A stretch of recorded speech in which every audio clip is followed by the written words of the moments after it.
Nifty 20,950 की call खरीद कर चलिए। मेटल्स में आपको एक अच्छा एक्शन आते हुए दिख रहा है, बट फर्टिलाइजर इसकी बात करते हैं और फिर अनिल जी से भी एक बार इस पर राय लेंगे कि फर्टिलाइजर शेयर्स में जोरदार छलांग आपको आती हुई दिख रही है।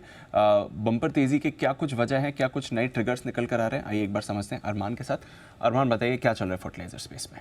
जी बिल्कुल, देखिए सबसे पहले अगर आप बात करें कि दक्षिण कोरिया सबसे ज़्यादा जो है कंपेरेटिवली 90% के आसपास का यूरिया वो चीन से इंपोर्ट करता है।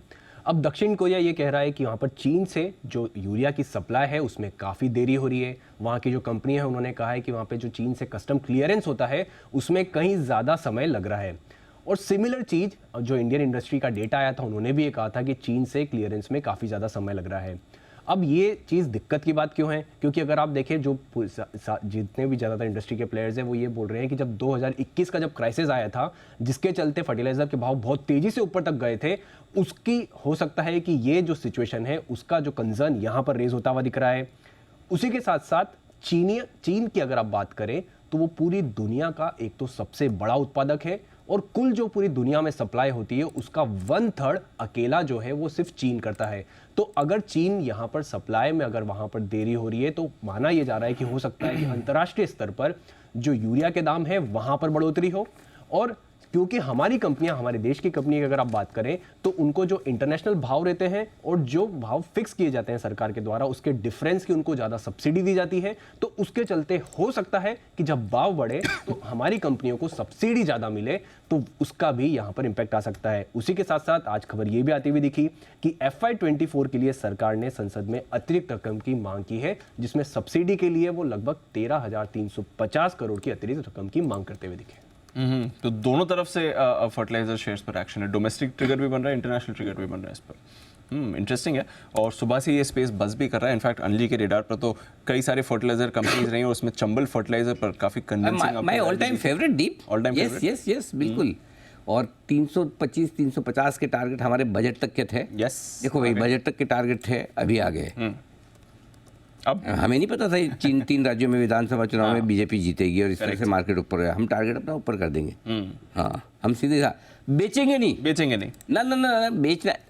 अगर मैं आप लोगों को भाषण देता हूँ कि भाई साहब कोई कुछ भी बोले बेचना मत, अगर मैं ही बोलूँ मेरा तो टारगेट आ गया बेच दो, तो फिर भाषण देने का मतलब क्या है? फिर प्रैक्टिस व्हाट यू प्रीच।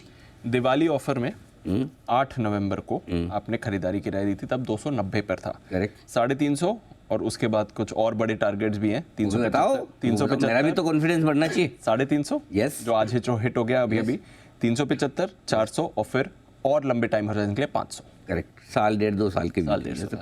और स्टार्ट किया था हमने इसको रिकमेंड करना 260-262 से। यस, लगातार। और तब ये था जनवरी तक। तो भाई और बहनों, पहली चीज़ प्राइस टारगेट से नहीं, टाइम टारगेट से रखना है। Yes. तो जनवरी तक रखना बोला तो रखना ही है। जनवरी तक तो भाव पहले आएगा, इसलिए बाद में रिव्यू करेंगे। और बाकी तो 500 रुपये तक के टारगेट साल 2 साल जब भी आए तब तक के लिए रखना है, आपको रखना ही, लंबा रखना है।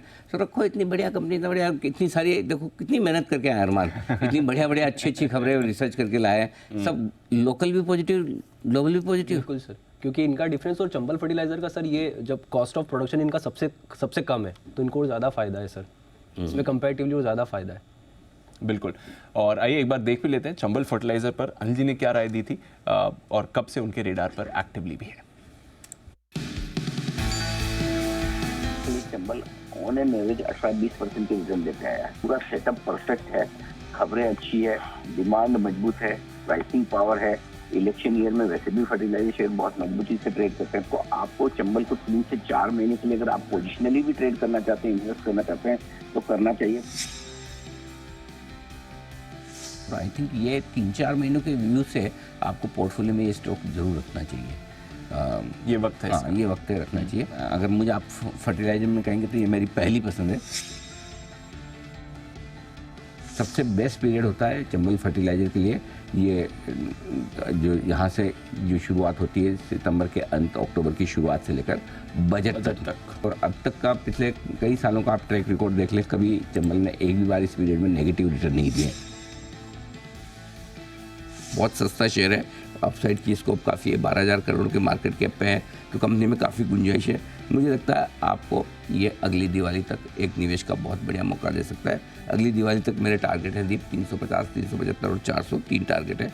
और अगर आप 2 साल के लिए इसको होल्ड करना चाहते हैं तो 500 रुपये तक के लक्ष्य के लिए भी इसको होल्ड कर सकते हैं।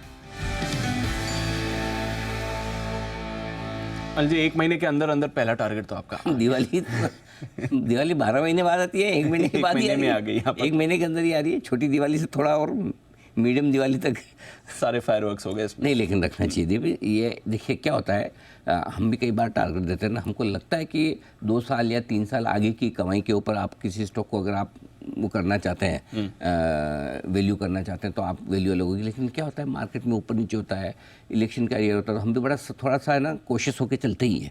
भाई टारगेट देने में कोशिश हो, क्या है, नहीं तो लोग है ना फिर बहक जाए। सो अब जब मूड माहौल ठीक है, समय अच्छा है, दिवाली का टारगेट आपका 1 महीने में ही आ रहा है, तो थोड़ा तो रखो। थोड़ा तो रखो।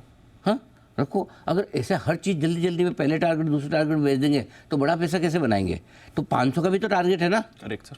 रखो। हाँ, बेचना नहीं है, टाइम वाइज। बिल्कुल। Got it.